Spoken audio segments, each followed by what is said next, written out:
Ric Flair was the 16-time champion is the dirtiest player in the game, right?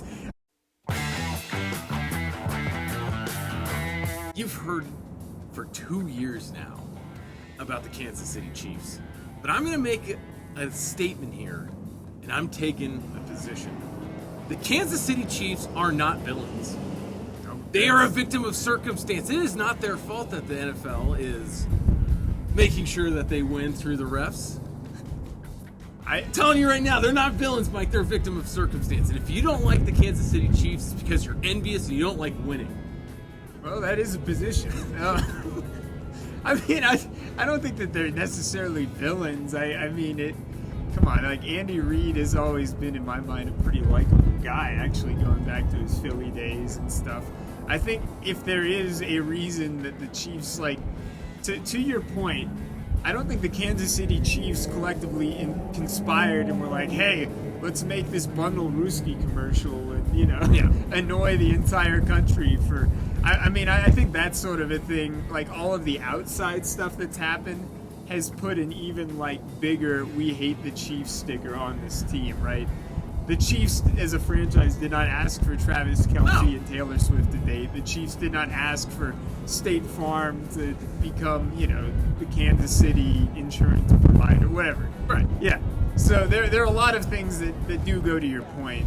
Yeah, you're getting right. It's at the heart of it, Mike. What it is that they are a victim of circumstance. And the statement I made earlier was in jest, but quite literally, what do people hate the most about them? One, Taylor Swift, right? They say, oh, I'm so annoyed by this Taylor Swift. Two, that the NFL and the refs suspect officiating. Yeah. Suspect officiating, all that stuff. All of that, I really don't even, you know what, take that aside. Is that really the fault of Kansas City? No. None of this is in their control. If you hated the Patriots, well, that was probably because of Deflategate, because of cheating, like scouting the other team and stuff like that, which was directly bad acts of that franchise. And I still argue, if you didn't like the Patriots back then, it was mostly because you're envious of how good of a dynasty they had. Now, take that fast forward, I think you have better actors with Kansas City.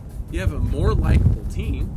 I mean, whether you like Patrick Mahomes or not, and the fumble Ruski and all the things that you identified, they're generally more likable characters, and the crew is more likable than the Patriots were. And I'm just going to say, I really, I think that this is outside of their control, and I don't think Kansas City are villains whatsoever. I think it's honestly everything outside of it. Outside of the organization. I mean, I don't think that they're like villains. I would agree with that. I mean, it's apparently not cheating if you get away with it. I do think that there are reasons people hate the Chiefs for on-field stuff that they just inexplicably get away with, right? Like, we watched the Super Bowl last year. Yeah. The final drive, and in overtime, there were so many no calls on holds. But is that their fault?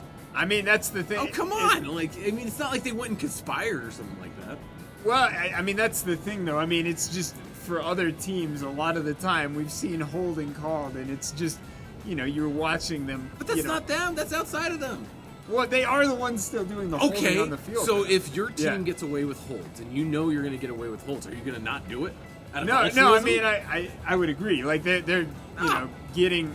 Look, Ric Flair was the 16-time champion, is the dirtiest player in the game, right? I don't know that Ric Flair is what you want to aspire to, but, Kansas City, woo! Right on top of Space Mountain.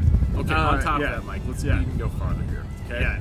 Let's talk about how the Kansas City Chiefs have like a Cinderella-type offense right now, outside of having probably the best quarterback in recent memory. I'm not going to go as far as saying he's better than Brady by any stretch. But you have a great quarterback. But then outside of that, look at this roster. They don't have a very good rusher. You can't say Kareem Hunt is a top-tier rusher. Or, I mean, you have injuries with Pacheco. Yeah. And then who's your top wide receiver? I mean, it's not like the Yankees. This isn't a Steinbrenner type of win here. This is it is overall win. Like, you should be behind these guys, if anything. They've got a bunch of big names who are, quote, washed.